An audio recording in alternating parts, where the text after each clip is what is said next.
IVM. Hi, I'm Rohan Joshi, and on my podcast, the show about crypto, I've been having some pretty cool conversations with industry experts about what exactly cryptocurrency is and what makes it so exciting. If you haven't already, please check it out on the IVM Podcasts Network.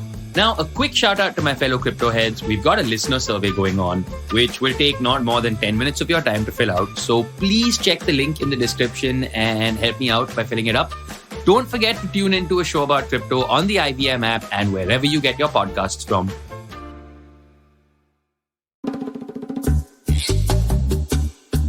Hey, welcome to episode 167 of Shunya One. How's it going, Amit? What's happening?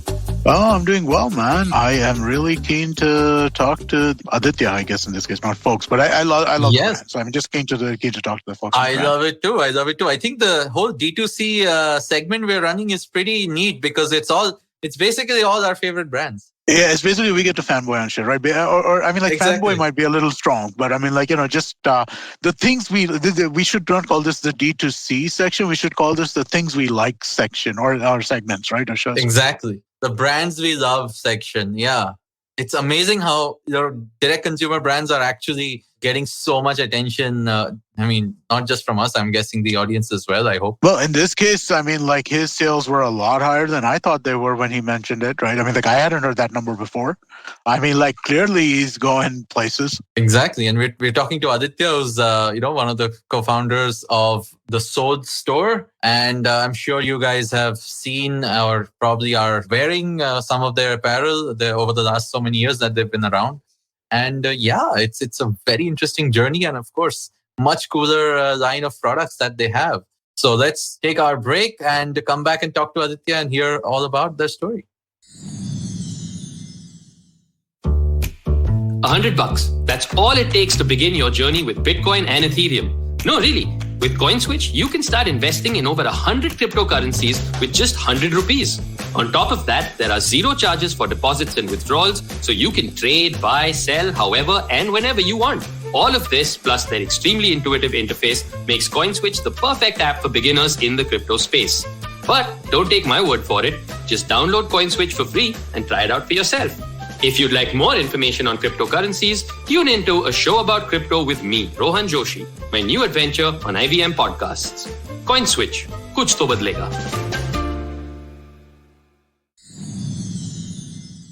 Hey Aditya, welcome to Shunya One. How are you doing, man? I'm doing great. Thanks for having me on the show, guys. I think it's my first time on a live video podcast. So I'm looking forward to this. Very excited to talk to you guys. I've heard a lot of your previous podcasts. So very excited to discuss the brand with you. Thank you. That's awesome, man. Lovely. And it's good to know that we are a debut podcast even now, even though it's like some people, obviously, podcasting is popular. It's great to know that you've done audio once, if not a video one before. But welcome to the show. We're of course here to hear more about the Sold Store, the brand that you started, and everything that you guys do. Again, it's one of the sort of interesting segments that we've been trying to profile, which is direct-to-consumer brands like yourself, who are obviously kind of having like a season of sorts, right? As the Indian consumer is awakening to buying direct merch online. And what we're trying to also understand is, what your origin story was, how you got into this business, why you chose this. Why don't you tell us a little bit about yourself and that backstory? Sure. So I think I'll start from my engineering days. So I'm an engineer. I did my engineering actually from Bombay. There's this college called DJ Sangvi. It's a part of the whole Kelwani Mandal Institute. So two of my other partners also, basically Vedang and Rohin, are engineers. And right after engineering, I think all of us wanted to basically figure out what to do in life and things like that. The classic engineering dilemma. I gave my what year was this? 2011. Yeah, so I was 2005, the same dilemma. I was RAIT. And so, 6 years on, nothing changes. I'm sure even 15 years on, nothing would have changed. Yeah, exactly, right? I'm pretty sure that's the same thing, because after engineering is when you realize that when you realize what you don't want to do. And I think after, I was pretty sure I don't want to do a core, a technical job. And so I started looking for a finance job then. Only because I knew I wanted to stay back and start something on my own. I gave my CAT, I gave my GRE. I performed decently well. I had an option to, go study in the US or probably get into one of the B schools. But I was very inclined to, give myself a chance and like try to start something in India. So at that point, I basically didn't have a very good idea. I was still sort of trying to figure out what I want to do. So I ended up taking a finance job at this company called Tressvista. That's where Rowan, me, and Vedang met. And I think 1.5, 2 years into the job, we used to almost every day during our evening snacks, we would talk about stuff like discuss ideas, talk about new stuff that's happening in the industry and things like that. So I think it was about 18 months into the company when I remember very distinctly we were eating sepuri in the office canteen. We discussed how there's a massive gap in the apparel industry in India. So if back in the day, right, this is I'm talking 2012. So we're like, if you wanted to basically buy a original Harry Potter T-shirt or a Batman T-shirt, yeah, either you would have to go international or you would basically ask your relatives or someone to like get it for you. So, and we're all fans ourselves. We used to watch a lot of movies and TV shows and things like that. So we identified this gap along with this other gap, where which was just merchandise for educational institutes, right? So in the West, alumni merchandise is a huge deal. Like if you pass out or if you graduate from a college, that's a really huge deal for the students. And everyone really spends a decent chunk of the money on buying the hoodies and things like that. So we want to basically tap into both these markets. And that's how the idea started. So we left our jobs and it took us about 6 months of heavy research because none of us come from a background of business or apparel or anything like that. So it took us about 6 months of doing research into understanding how to make a website, how to get into how to make a T-shirt, source vendors, how to start a business and things like that. So that's how it originated. It started from passion, I think, how it is for most entrepreneurs. And then eventually, as we got more into the business, we started understanding the practicality and things like that. So it's been a very exciting journey. Now that I look back into 2013, I'm like, you was very confident of like doing something insane back in the day. But we look at ourselves in 2013 and we're like, we got lucky. It was a very, very tough time. But yeah, we've been very lucky. But this is almost 10 years ago, right? I mean, you're probably coming up on your 10 years next year. How has the journey been since then? I mean, it was obviously tough back then. Even e-commerce in general was sort of just starting up at that time. So what were your early sort of ideas and execution milestones that you were able to, that kept you in the game rather, and the conviction still strong? Right. So I think, when you're starting, right, I think the problems are oversimplified. For example, we're like, okay, there is definitely a demand for such merchandise in India. And we'll figure the sourcing and, we'll figure out how to market the brand and things like that. But when you start getting into the details, you realize that just general operations, execution, marketing on Facebook, learning how to like market the brand, right? How to create a brand, how to not sell something without giving a discount. Because back in the day, Flipkart, Myntra, all these guys were heavily into discounting. Even they do the same thing now. But back at that point, they were heavily doing that. So it was definitely tougher than expected. So it took us about a year to understand every single aspect of the business. So like I remember packing orders myself, so answering customer calls, figuring, actually going and going to the printers, the manufacturers, standing there for hours to make sure that the product is basically delivered to us in the desired quality. A lot of these operational aspects, which we basically didn't account for, also sort of popped up. So a lot of learning, I would say, in the first year, right from sourcing, talking to vendors, doing business with a lot of these clients, understanding how to market the brand. The first set of designs that we actually launched, what we did is we basically did this whole survey with our friends. So we made a list of like 50 designs that we had made. We sent out the survey on a Google Sheet to our friends, and we're like, why don't you rate the designs on a scale of 10? And I think that was one big mistake we made because our friends were really sweet to us. So we chose like the top 20 designs to launch with, and they performed really badly. So all of us basically put in our salaries were really low in our the job. So we put in, I remember we had like 1.5 lakhs each. So we put in that money and obviously ordered a lot of t-shirts because there are certain MOQs that you need to meet, right?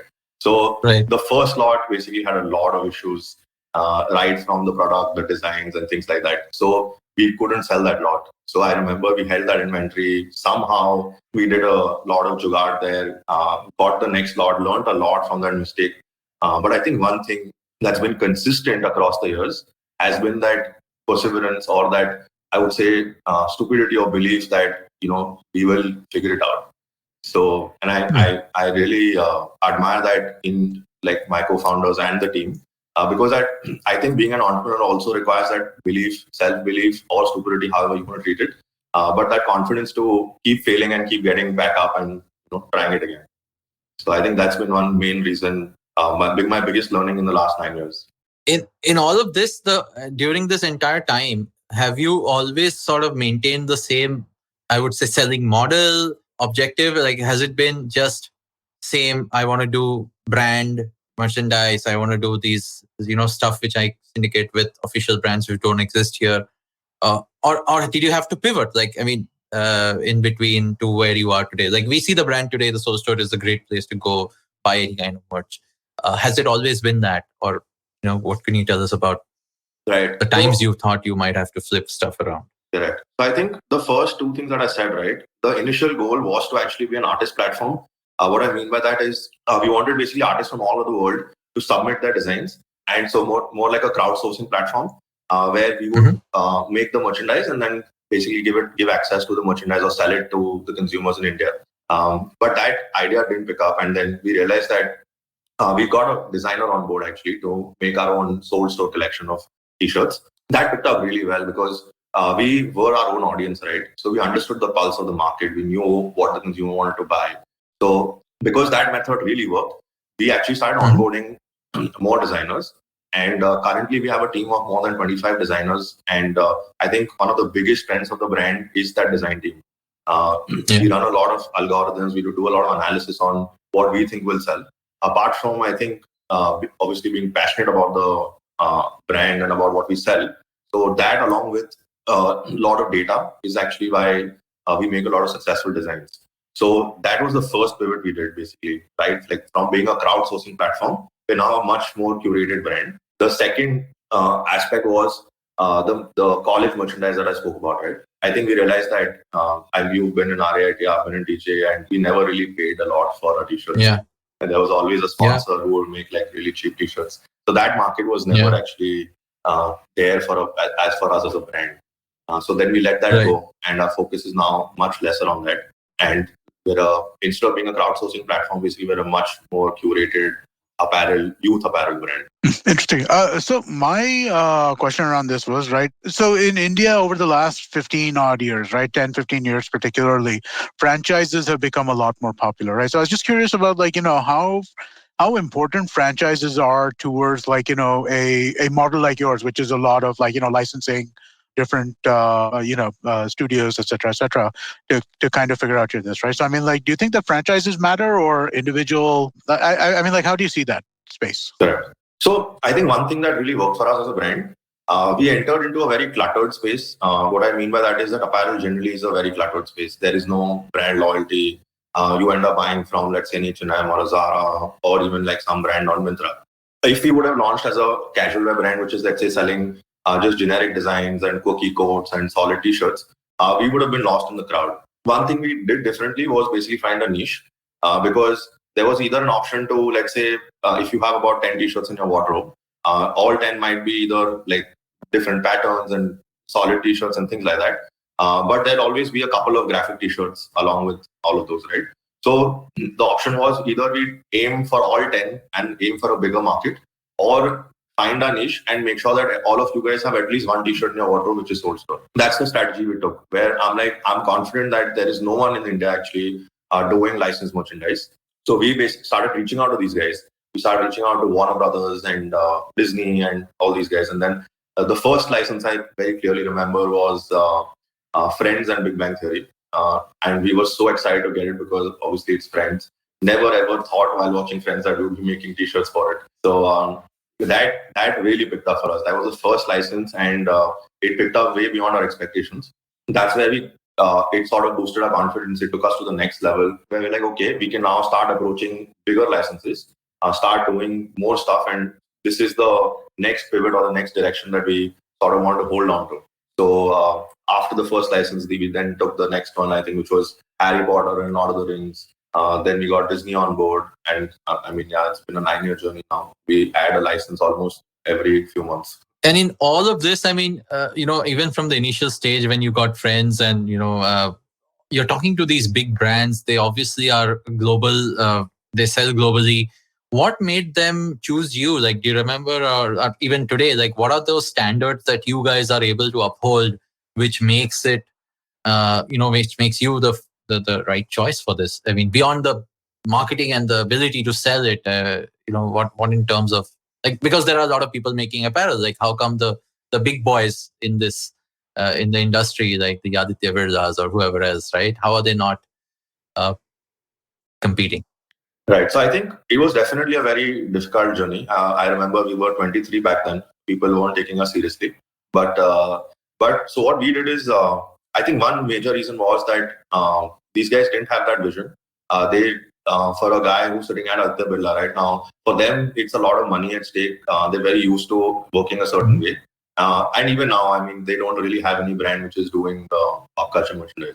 So I feel like there is that gap or that lack of vision where they don't see a big enough market, or maybe they don't have that bandwidth or expertise.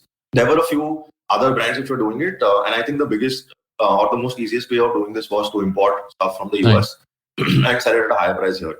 So there were a few brands which were doing that. But we were very sure that we didn't want to do that because, it's super easy to do, but people won't really pay that much, right? We're not doing justice to the t-shirts. We really wanted to cater to people like us, who could afford a 500 rupee t-shirt. So that 500 rupee mark was basically like our target price point. And even to a great extent, 10 years later also, basically, that is a price point that we want to move around, or stick to. I think I would say two reasons why we got those licenses. One was, because we came from a finance background, we basically came with a lot of projections for where we see the merchandise basically going over the years. That's something I don't think these guys were used to. And so we gave very optimistic projections based on what we felt the industry would be. And the second is the way we would present the designs, right? Normally, the other brands that you see in India, they would take existing designs that the licensor would give, and they would put it up on a t-shirt as it is, like a logo, let's say, and then try to sell it to consumers. So these guys saw that differentiating element. They saw that they understand the brand that they're selling. They understand what the consumer. We put a lot of effort into designing differently, and so our designs are actually even showcased in the western part of the world as a reference, right? So I think that's one key reason why we got the license over the other brands. So how much participation, interference, back and forth occurs between you and brand? Because or what approval rights do they have? The question I'm asking here, right? Like how hard is it to work with these kinds of franchise things? So basically, it is very stringent. These guys have a portal where we have to upload every single design that we make. They have the right to basically reject or approve, and it takes a few weeks. So it sort of escalates or increases our supply chain lead times. So for example, if I make a design, I'm supposed to basically put that design up onto a system. The designers either sit out of the US or Singapore. They will approve the design, and only then can I actually start making the product. After the product is made, basically then a sample is sent and they approve the sample and things like that. So I think that is also like a big barrier to entry for a new brand to now get into this, because this whole process is pretty extensive. Okay, I got a question which I don't know if you're going to answer. Talk around it if you'd like to, right? But what's the coolest design that got rejected? Maybe you can't give the exact idea, but what's the kind of thing that got rejected? So we really wanted to do a lot of spoofs. So we've got a lot of designs where the Batman is fighting the Hulk and things like that. But I think it's a big no to mix DC and Marvel. I think that's a very obvious no. So Yeah, so they don't. I mean, obviously, like sports won't be allowed. They want the superheroes to look in a certain light, right? They spend so much money projecting that image, and they don't want to do shit over, let's say, Iron Man on a T-shirt. So, right. So I think that whole aspect of the business, which we thought would be like really money making, actually just sort of was kept on the sideline. And we're like, okay, we're going to like make really serious designs, Right? But they will be aesthetic. So yeah, to answer your question, I think that's one design which we still regret not making. How often do you push against the line? All the time. Oh, okay. So it's because we know for a fact that, right, like if I just take a Batman logo and I put it up, I know that beyond the point you're going to get bored of it. Right. Yeah. There is no value add that we're bringing to the table. So we try, and what we do is we meet their teams and designers very frequently. We have a lot of conversations where we try to convince them to, allow us to basically try and do something different.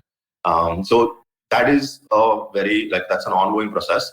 And we hope that over time, these guidelines also basically become a little less stringent, because, and without doing obviously any harm to these licenses. So hopefully, I think we've been able to push that line a little over the years, but it is definitely like a perpetual work in progress kind of issue. Awesome. On that note, while we talk, I think we're going to take a quick break and come back and talk to Aditya and get some more juicy details on what stuff the public may not have seen. All right, we'll be right back. Hey everybody, it's been another great week on the IVM Podcast Network. On This Round is on Me, urban farmer Vani Murthy talks to Gauri about composting and why it's good for the earth, along with adopting sustainable practices. On Big Talk about tiny humans, Devi Shobha and Meghna share tips on how one can raise assertive kids. Speaking of kids, on News Kids on the Block, Anya, Trivik and Kavya discuss the Padma Awards 2022 and the Women's Football Asia Cup being withdrawn due to COVID. On the Filter Coffee podcast, Supreme Court lawyer Paulami Pavani Shukla tells Karthik about her mission to uplift the living standards of Indian orphans. And on Postcards from Nowhere, Utsav explores the legacy of the Chettiar community and their migration to Burma. Also, just one quick announcement for everybody. We would like you to check out the new version of our Android app. It's available on the Play Store. It's a really interesting take on how to listen to podcasts. Do give it a look and let us know what you think. We're open to feedback on all of our social media channels. We're IVM Podcasts on Twitter, Facebook, Instagram, and LinkedIn. Also, do remember, if you're enjoying this show or any of our other shows for that matter, please do tell a friend. Word of mouth really does help. And don't forget to rate us on any of the platforms you're listening to us on. And you can also check us out on YouTube. And we have a number of channels there at ivmpodcast.com/YouTube where you can take a look at them. And finally, we'd like to thank our sponsors this week, Bank of Baroda and CoinSwitch Kuber. Thank you so much for making this possible. Hey, welcome back, everyone. So, Aditya, while you told us about what stuff you can't do, or rather you're a little creatively restricted from doing because you work with these licensed brands, of course. Tell us about the bare bones of the business, though. I mean, you guys are one of the more, now I would say, mature apparel and merchandise companies in the country. Obviously, you've arrived now in today's sort of direct-to-consumer market. I think apparel has boomed in terms of a lot of brands sort of starting in the past 9 years, definitely in the past 2-3 years, even more so. So what have you guys now, what have you seen in terms of, how you run your business? How do you optimize for your costs? Who on the team does what? How big a team is it? And maybe even by the way, the story behind your name, if you want to just sort of share that to begin with. Right. So I think there was, while we were trying to come up with like tons of different names, right? None of them basically were sort of catching on to us. I remember there was a band. I don't know if it's a popular band, but there was this band called they were called the Sold Out, and it made complete sense because you had to sell out tickets, and the band, it just made complete sense, right? That word actually just stuck with me, and we were really passionate about the whole space, and we, as soon as the name was taken, basically it just hit all of us instantly. So the whole it is basically right from the soul, and also it's a pun on the word SOLD. That is exactly what defines the brand, right? Like it is right from the soul, but also at the same time, it's about having fun with that pun. So that's nice. Exact. And at that point, everyone was like, "This is it. Like I don't think we need to brainstorm anymore." So that's how the brand name came up. And in terms of like running the show, like I was asking, like how big is your team today? Are you guys like in the spectrum of apparel companies as a shop, right? As a manufacturing setup, as a operations setup, logistics. How big is the business today? So if I had to talk numbers, we're currently doing a run rate of about 300 crores GMV. And right, so the team is about 350 odd people. We've got two Huge offices. We've got our head office in Loparel, where all our designers and business development and marketing, etc., everyone sits out of the Loparel office. And we've got our warehouse and our factory, a manufacturing unit in Bhiwandi. We keep shuttling between these two places on a weekly basis. One core reason why we've been successful is because we figured that the issue was with the backend. Like it's super difficult to get a good quality product at a good price. So we realized that that is something that we need to tap into. So we got into manufacturing about 4 years back. Now it is a very sort of archaic industry. People have their own set like ways of working. So very tough to crack. So we basically figured all of that, and I would say it's still being figured. But currently, we make about 2 lakh t-shirts a month in our own unit. And what this does is basically it helps us reduce our lead times, because I can completely sort of control the lead time, right? Like let's say if I make a t-shirt and I realize that it's getting sold out and I need more of it, I can very quickly change the priority on a daily basis. I can literally just tell my unit to just make that tomorrow, which I can't do with external vendors. So, right. So this was one massive reason for getting into our own manufacturing. It also helps us streamline quality and other aspects of the business. So we've got a sourcing team, which basically then deals with the manufacturing team, which is our own, and also work with outsourced vendors. So we work with one of the biggest, like a few of the biggest vendors in the country, considering now that we have decent volumes. This was definitely an issue back in the day, but I think we've hit that spot where this part of the problem now is solved. I wanted to talk a little bit about the how you guys distribute, if you will, right? Because if I understand correctly, you have 3 major channels, right? So one is your own stores, you have your website, and you have the Amazon, Flipkarts of the world, right? I mean, like third-party marketplaces, I guess. So I mean, like, but what came first and why? Exactly. Yeah, it's most brands that start, they actually start off with marketplaces, right? Like Amazon and Myntra and Flipkart. But we were very clear about creating a brand. This was also, it's definitely more difficult to, create a brand versus just like do numbers on these marketplaces. But this was, again, we were all very aligned. All 4 of us were very aligned that we wanted to, create a brand and make sure that the consumer is loyal to the brand and not to an Amazon or a Myntra. Because at the end of the day, you're just one of the many products available on those platforms. We started off with our own website. So even till date, 90% of our sales actually come through our own platform, which is our retail stores and our website and app. And the remaining 10% is through marketplaces like Amazon, Myntra. We noticed this trend where once you shop, let's say if you discover us on an Amazon or a Myntra, we've noticed that the repeat purchase is always from the store website. So that actually speaks a lot about the curation or the brand loyalty, etc. Because we are competing with an Amazon for its service, right? And a consumer still trust the website over shopping from Amazon. So I think that's one way in which we track how loyal or how loved the brand is. Wow, and that's what you mentioned, that 90% of your business is direct, means this is the true embodiment of direct to consumer selling anyway, beyond just having a brand which people like. What are a few things which you've heard from your consumers, right? I'm sure you talk to your consumers a lot over the years. What is it that people, I mean, you mentioned the designs, you mentioned some of the content obviously that you're selling, right? But what is it about the retail experience or the online experience that you think you guys have, including the app, right? I mean, very few people, I would imagine, would want an app just for merch. But you guys have obviously cracked that. So what's the insight there? So that was definitely a thought process that we had, before we launched the app, that would you want a sold store app, right? Because you have so many apps on your phone already.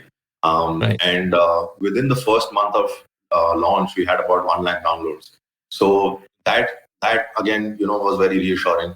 It told us that people really want a much better experience compared to other brands that are out there, because the fact that you're ready to download an app because you want let's say a 30% or a 40% better experience than using a website, just shows that they want to browse regularly. They really want to see what new stuff is coming up on the platform.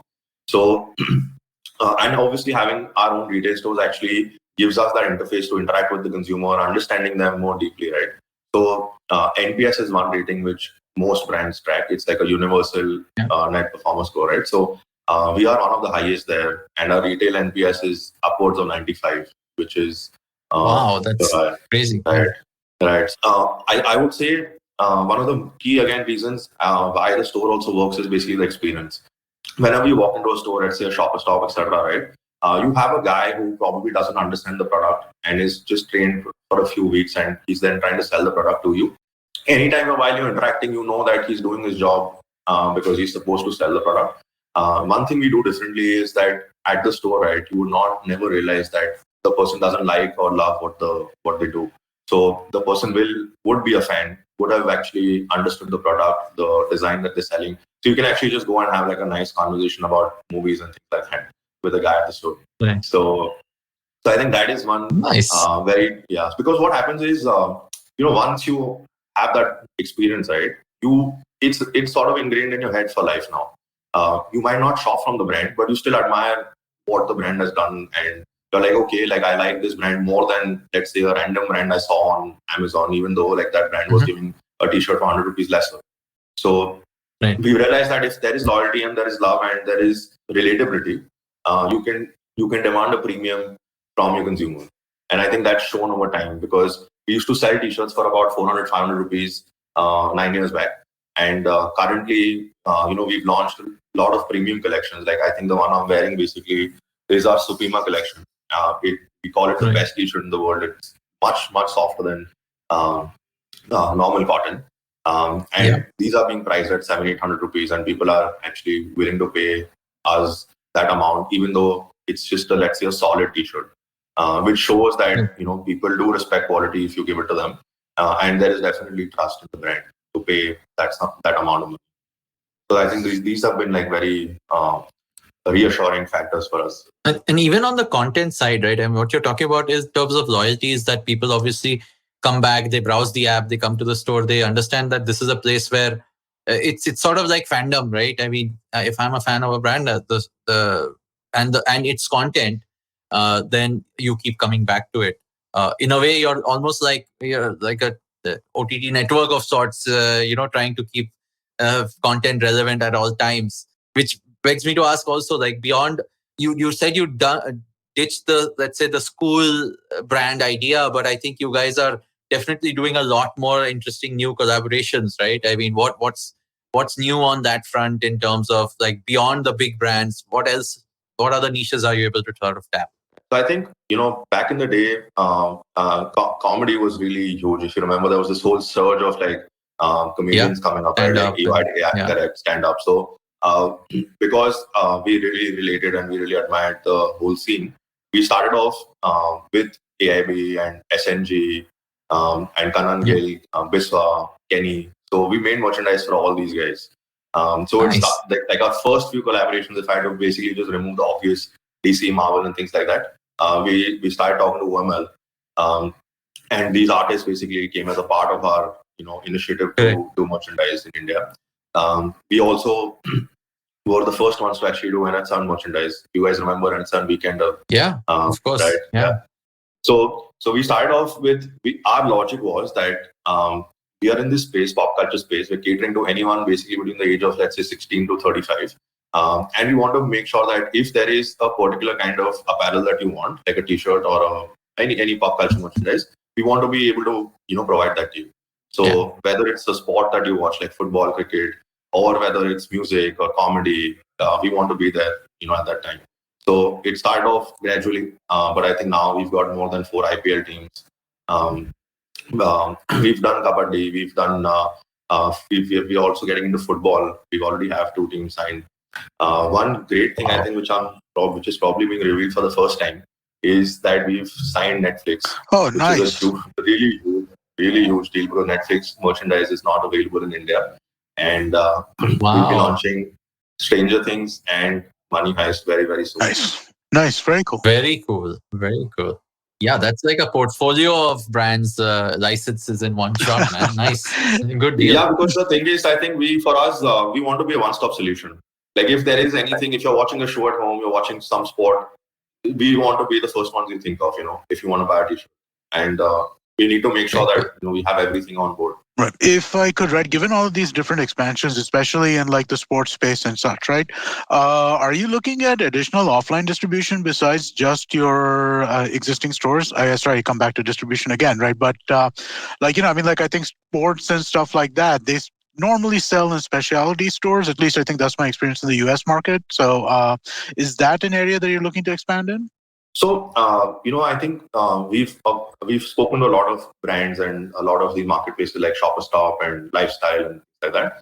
But I think the biggest problem in this industry, or why brands actually die or don't survive, is because the lead times are very high. So, for example, if I give the merchandise to them to sell, right, there is seasonality.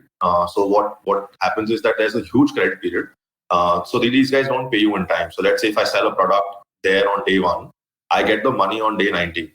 And that becomes a big problem for the business, right? Because a startup like ours actually runs on like tight cash flow. So right, what these guys do is basically, one, they won't pay you on time. And the second is that whatever doesn't sell, I'm not really talking to the consumer directly. So my analytics are very weak, right? Like on the website, let's say if you buy something from me, I know where you went, what pages you accessed. The transaction is very quick. Plus I get the money into my account in like 2 days. Versus there, because I'm not talking to the consumer, I actually don't know what the reason was, what consumer bought what. So for me, just like a bulk order where I'm like just giving them 100 t-shirts, 50 sold. They just return the 50 back to me after like 90 days, which again screws my inventory plus my cash flows. So distribution actually is a very, very tough space. And I think that's one reason why you don't see a lot of new D2C brands coming up, because this becomes a bottleneck, for these guys. So to tackle that problem, we started our own stores. Our aim is to basically come with around 100 stores in the next 3 to 4 years. We've got 4 stores currently. We've got 3 in Bombay and 1 in Pune. And we're opening a huge one in Bangalore. It's a 5,000 square feet store in Indiranagar. Wow. Okay. Wow. All right. Both wows. That's impressive. So, right. But I mean, isn't that just again, I mean, like not to push back, you obviously know your business better, right? But just that's an expensive way to proceed, isn't it? Right? I mean, like your stores are plush. I mean, like your stores are not like, just a bunch of racks. Your stores are nice, right? So I mean, like building 100 stores like that seems like, that seems like very challenging in terms of trying to increase your footprint. Because again, from what I've read, right, I mean, like India is still primarily an offline market when it comes to clothing purchases, right? I mean, like, and by a fairly large margin. So what are your thoughts in terms of like, do you have other thoughts of expanding physical footprint rather than like just going into like the shopper stops or stuff? Are there other plans afoot? So you're completely right about that. It is definitely a slower method, and I would say the risk is sort of debatable, because yes, there is more capital at risk when I come up with a store, but there is also a very hidden risk, when I start selling at Shopper Stop and Lifestyle and all these brands, because I'll tell you the biggest issue, right? Let's say if I talk about winter wear, which is very seasonal, right? Most of the stuff that we do is not seasonal. So like if I make a Batman t-shirt, I can always sell it again, even like 6 months later, right? But if I talk about winter wear, so if I'm making hoodies and jackets, I'll give it to these guys. They'll let's say in the start of September or October. By January is when they'll tell me how much is sold, and they'll return the stock back to me if it's not sold. Now this completely screws up my inventory. So it doesn't seem like a very obvious risk in the start while you're making the merchandise. But this is what actually causes the biggest issue in our industry, which is dead inventory. And we've been very tight with it. We've not basically, we've been very, very, our algorithms to manage the inventory, the kind of designs that we do, the customer analytics, etc., has been very strong. So we make sure that our dead inventory is very low. So as you said, it is a slower method to build our own stores and then, expand. But we do feel that this is how we'll end up building the brand, even if it takes like a couple of extra years to get there. But it'll be more true to the core, and plus like our experience would be completely controlled by us. Makes sense. I think the early designs which didn't take off have really sort of ingrained a lesson in all of you guys. Do not have. It's my night suit even 10 years later now. Yes, we all have some of those, especially company T-shirts. I can attest to that. But Aditya, as closing note, where are you guys headed? Obviously, you have congratulations on the Netflix collab. I think you guys are obviously going to keep doing this. What's like your beyond the 100 stores dream that you obviously will go forward with? What is it? What next for you? And maybe a shout out to if you guys are hiring. What kind of people you look for on the team, and anything else you want to just mention? Maybe where you are reachable on maybe Twitter or LinkedIn or whatever you prefer. Right. Yeah. So I'm definitely looking for Instagram followers. So I'll give please follow me. I need like the 5 or 10 followers that I can get. So we are all very accessible actually, and we love to interact with the consumers. So I think the easiest way to access would be to reach out to our page and just mention any kind of questions or any conversation that you would want to have with us. We'd be more than happy to address those. Our next plans, we wish to basically become as I said, our GMV currently is 300 crores. We want to basically surpass the 600 crore mark, by the end of this year. There are a lot of new categories coming up. We're getting into athleisure. So that collection should basically launch in the next few months. We're also basically loungewear has been a part of our collection, but it's been a much smaller aspect. So this is also going to blow up for us, where we're going to do pajamas, boxers, and things like that. Nice. Another category that we're launching is basically innerwear. So we're launching these really soft men and women underwears with this material called micro mural. I can assure you guys wouldn't be able to wear anything else after that. So wow. So on the product front, I think this is what we're doing. On the brand front, we've started working with we started collaborating a lot more. We've worked with Ashish Chanchlani, SRC. Our latest collaboration was with Ravindra Jadeja. We've got a few more big collaborations lined up. I think as and when they're finalized, we would love to show it out to the world. But the major aspect would be to come out as a one-stop solution. As I said, we've been restricted to pop culture, but we definitely want to move out of that and say that we're much more than that. If there is a t-shirt or a kind of apparel that you want to buy and you're fitting that age group that I mentioned, we want to be able to give that to you. So the point, we don't want to be, I know at the moment we've been discussing a lot of apparel, etc. But our longer vision is to not be known as an apparel brand. We want to build trust. And once there is trust in the brand, right, we can sell any product that we want to the consumer, and the consumer would be like, hey, if the so-and-so is doing it, it'll be nice and I would love to buy it. So that's the broader vision. Very cool. Awesome. Sounds great. I just want to remind everybody really quickly, if you enjoyed this conversation that we had with Aditya, or, please tell a friend. That would be very helpful. It kind of helps spread the word. Let people know about Soul Store and the awesome stuff that they're doing over there. Also, please do give us a rating or a review, or if you're listening to us on YouTube, do subscribe. Wherever you're listening, watching, whatever, subscribe or whatever. That really does help too. Awesome. Perfect. Thank you so much, Aditya. This was fascinating. And of course, more power to you and the whole team behind the Soul Store. Awesome stuff, guys. Thank you so much for having me, guys. It was a lot of fun.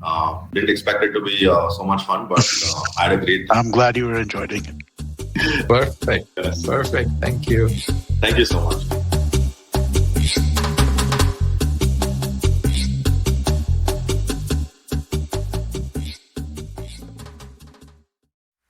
Inflation, fiscal deficit, GDP, MSP, NPA, equity market वगैरह वगैरह। दोस्तों, हमने सारे शब्द TV या अखबार में जरूर देखे होंगे या फिर सुने होंगे, पर हम में से कितने लोग हैं जो ये जानते हैं कि इन सब का सीधा प्रभाव पड़ता है हमारी सैलरी पर, हमारे इंक्रीमेंट पर और कमबख्त हमारे खर्चों पर।